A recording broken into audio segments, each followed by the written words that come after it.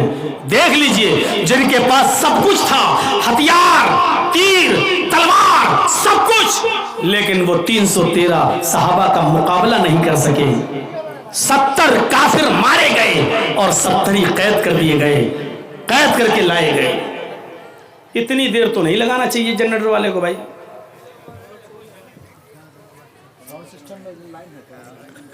ہے لائن، لیکن وہ نہیں چلے گا پردہ، اور یہ لوگ موبائل مار رہے ہیں، آنکھ پہ لگ رہی ہے پوری۔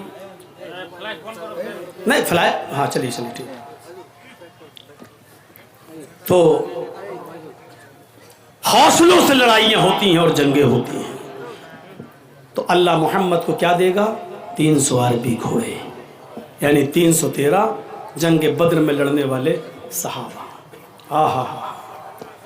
آخری چیز اس منتر کی، سہسترا دشگونامہ 10,000 گائیں دے گا۔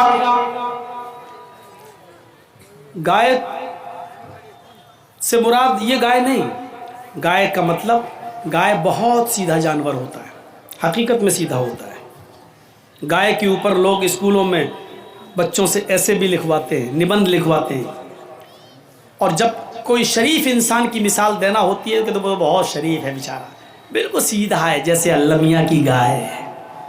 لوگ مثال دیتے ہیں، ارے وہ تو اللہ میاں کی گائے ہے۔ گائے کا مطلب بہت سیدھا۔ اللہ محمد کو ماما کو 10,000 گائیں دے گا، مطلب اتنے سیدھے لوگ دے گا کہ جو محمد رسول اللہ کتنے آگیاکاری ہوں گے، کہ نبی اگر ایک حکم دے دیں گے تو وہ مان لیں گے۔ جب محمد رسول اللہ نے مکہ فتح کیا تو آپ کو معلوم ہوگا جب مکے میں داخل ہوئے تو آپ کے ساتھ 10,000 صحابہ کرام کی ایک تعداد تھی۔ 10,000 صحابہ کرام مکے کے اندر داخل ہوتے ہیں۔ محمد رسول اللہ صلی اللہ علیہ وسلم مکے میں داخل ہونے کے بعد، مکے کو اپنے کنٹرول میں لینے کے بعد، مکے پر اپنا نینترن جمانے کے بعد، مکے پر قبضہ کرنے کے بعد، مکے کو اپنے ہاتھ میں لینے کے بعد آپ سب سے پہلے خانہ کعبہ میں گھستے ہیں۔ خانہ کعبہ میں گھستے ہی سب سے پہلے وہاں رکھی ہوئی 360 مورتیوں کو ہٹاتے ہیں۔ الرحیق المختوم پڑھیے شیخ صفی الرحمن مبارک پوری رحمت اللہ علیہ کی۔ آپ نے حضرت علی کا کاندھا چوائس کیا۔ حضرت علی نے اللہ کے نبی کو اپنے کاندھے کے اوپر سوار کر لیا۔ نبی اکرم کے ہاتھ میں چھڑی تھی۔ اللہ کے نبی خانہ کعبہ میں گھس جاتے ہیں اور جہاں 360 بت رکھے ہوئے تھے وہاں سے ایک ایک بت کو ہٹاتے جاتے، ایک ایک بت کو چھڑی سے مارتے جاتے، وہ بت زمین پر گرتا جاتا، ٹوٹتا جاتا، ایک ایک بت کو گراتے جاتے اور یہ کہتے جاتے جاء الحق وزہق الباطل ان الباطل کان زہوقا۔ حق آ گیا اور باطل مٹ گیا اور باطل کو تو مٹنا ہی تھا۔ حق آ گیا اور باطل مٹ گیا اور باطل کو تو مٹنا ہی تھا۔ میرے پیارے بھائیوں، یہ تھا جناب محمد رسول اللہ صلی اللہ علیہ وسلم کا سب سے پہلا کام۔ جب آپ نے خانہ کعبہ سے ان بتوں کو صاف کر دیا ہے اور خانہ کعبہ کو پاک کر دیا، رب کی توحید قائم ہو گئی، تو وہاں آپ نے پہلے 2 رکعت نماز پڑھی اور نماز پڑھنے کے بعد جب آپ صحابہ کرام کے ساتھ خانہ کعبہ سے باہر نکلتے ہیں، کافر ڈرے ہوئے، حضرت سعد کی زبان سے یہ جملہ نکل گیا، اے کافرو آج تیار ہو جاؤ تمہیں مارا جائے گا، اے کافرو تیار ہو جاؤ مرنے اور کٹنے کے لیے، تم نے ہمیں مارا، تم نے ہمیں مکے سے نکالا، ہماری زمین و جائیداد سے ہمیں بے دخل کیا، ہمارے بچوں کو تم نے قتل کیا، تم نے بہت ظلم کیے، آج انتقام کے لیے تیار ہو جاؤ، جنہوں نے ہمارے بچوں کو مارا، ہمارے بڑوں کو مارا، آج ہم ان کو بھی قتل کریں گے، تیار ہو جاؤ قتل ہونے کے لیے۔ حضرت سعد کی زبان سے جملہ نکل گیا، الیوم یوم الملحمہ، آج کا دن تو ٹکڑے ٹکڑے کر دینے کا دن ہے، ملحمہ لحم سے بنائیں، آج کا دن تو گوشت کے ٹکڑے ٹکڑے کر دینے کا دن ہے، آج کا دن تو بوٹیاں بوٹیاں کر دینے کا دن ہے، آج کا دن تو مارنے اور کاٹنے کا دن ہے، اے کافرو آج ہم تمہیں کاٹیں گے۔ اللہ کے نبی دوسری طرف بیٹھے ہیں، وہ کہتے نہیں نہیں اے کافرو تمہیں ڈرنے کی ضرورت نہیں ہے، سعد غلط بول رہے ہیں، آج کا دن کوئی ٹکڑے ٹکڑے کر دینے کا دن نہیں ہے، آج کا دن کسی کو قتل کر دینے کا دن نہیں ہے، آج ہم کسی کو نہیں ماریں گے، بل الیوم یوم المرحمہ، آج کا دن تو رحم و کرم کا دن ہے، آج کا دن تو عفو درگزری کا دن ہے، آج کا دن تو ایک دوسرے کو معاف کرنے کا دن ہے، آج کا دن تو ایک دوسرے کو گلے لگانے کا دن ہے۔ نہیں نہیں تم بے فکر رہو، تم اسی مکے میں رہو گے، تمہیں کوئی نہیں مارے گا، ہاں لیکن اپنے جرموں کی معافی مانگ لو، مجھے پتا چلنا چاہیے کہ کس نے کیا ظلم کیا تھا، کیا جرم کیا تھا، آؤ آؤ مجھ سے معافی مانگو، میں تم سب کو معاف کرنے کے لیے تیار ہوں۔ ایک آیا، میں نے یہ جرم کیا، آپ نے کہا جاؤ میں نے تمہیں معاف کر دیا۔ دوسرا، میں نے فلاں کو قتل کیا، جاؤ میں نے تمہیں بھی معاف کیا۔ ایک اور شخص آتا ہے، آپ نے کہا تم نے کیا کیا؟ کہنے لگا محمد اگر نہ سنے تو بہتر ہوگا۔ نہیں نہیں مجھے بتاؤ، آج میں سننا چاہتا ہوں۔ کہا اے اللہ کے نبی، آپ کی بیٹی زینب اونٹنی پر سوار تھی، ان کے پیٹ میں حمل تھا، آپ مدینے میں تھے اور آپ کے داماد علی آپ کی بیٹی کو مدینے کی طرف لے کر جا رہے تھے، بیٹی زینب کے پیٹ میں بچہ تھا، میں نے تیر اونٹنی کو مار کر زخمی کرنا چاہا، لیکن غلطی سے وہ تیر زینب کے پیٹ میں لگ گیا تھا، زینب کا پیٹ پھٹ گیا تھا، اس کے پیٹ کا بچہ زمین پر گر گیا تھا، اور اسی حال میں علی اپنی سالی کو، آپ کی بیٹی زینب کو مدینے لائے۔ پیٹ کا بچہ ضائع ہو چکا تھا۔ جب زینب کو ہوش آیا اور اس کو پتا چلا کہ میرے پیٹ کا بچہ نہ رہا، تو آپ کی بیٹی زینب اس صدمے کو برداشت نہ کر سکی، ان کا انتقال ہو گیا۔ اے اللہ کے نبی، میں آپ کی بیٹی زینب کا قاتل ہوں۔ اللہ کے نبی کی آنکھوں میں آنسو آ گئے۔ فرمایا ہبار، میری بیٹی کی یاد دلا دیا آج تو نے۔ میں نے ہی اپنے ان ہاتھوں میں اپنی بیٹی کو دم توڑتے ہوئے دیکھا ہے۔ میں نے ان ہاتھوں میں اپنی بیٹی کو لیا اور اس کی آخری سانسیں اسی حال میں نکلی کہ اس کو صدمہ تھا کہ میرے پیٹ کا بچہ ضائع ہو گیا۔ لیکن اے ہبار، میں وعدہ کر چکا ہوں کہ کسی سے کوئی بدلہ نہیں لیا جائے گا۔ او میری بیٹی کے قاتل، او میری بیٹی زینب کے قاتل، جا اے ہبار، جا جا ہبار، میں نے تجھ کو بھی معاف کر دیا۔ اے ہبار، میں نے تیرا خون بھی بخش دیا۔ اے ہبار، جا میری آنکھوں کے سامنے سے ہٹ جا، میں نے تجھے بھی چھوڑ دیا۔ اسی محفل میں معافی مانگنے والی ایک عورت آتی ہے، نام ہے اس کا ہندا۔ کہتی ہے اللہ کے نبی آپ تو مجھے جانتے ہی ہیں۔ آپ نے کہا تم ہندا ہو؟ ہاں۔ اے ہندا، تیرا جرم تو بہت بڑا ہے۔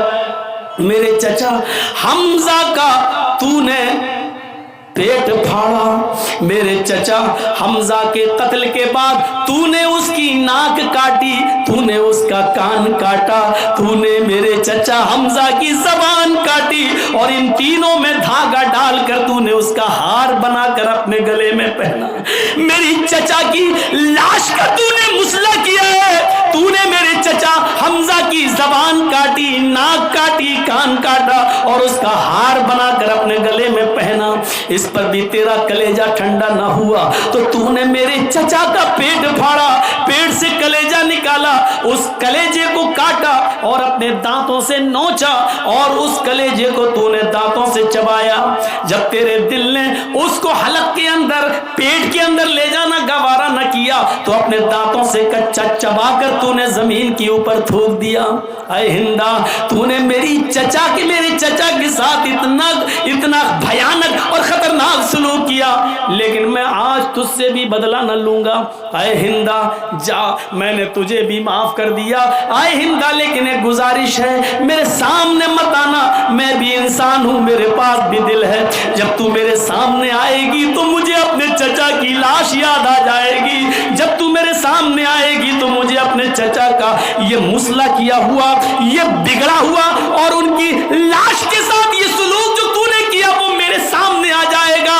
اے ہندا، آئندہ میرے نظروں کے سامنے مت آنا۔ اے ہندا، جب تو میری آنکھوں کے سامنے آئے گی تو مجھے میرے چچا کی یاد آ جائے گی۔ یہ کہہ کر آپ نے ہندا کو بھی معاف کر دیا۔ یہ الگ بات ہے کہ ہندا بعد میں اسلام لے آتی ہے۔ میرے پیارے ساتھیوں، آپ نے ایک ایک کر کے سب کو معاف کر دیا۔ جب اللہ کے نبی یہ کہہ رہے تھے کہ آج میں کسی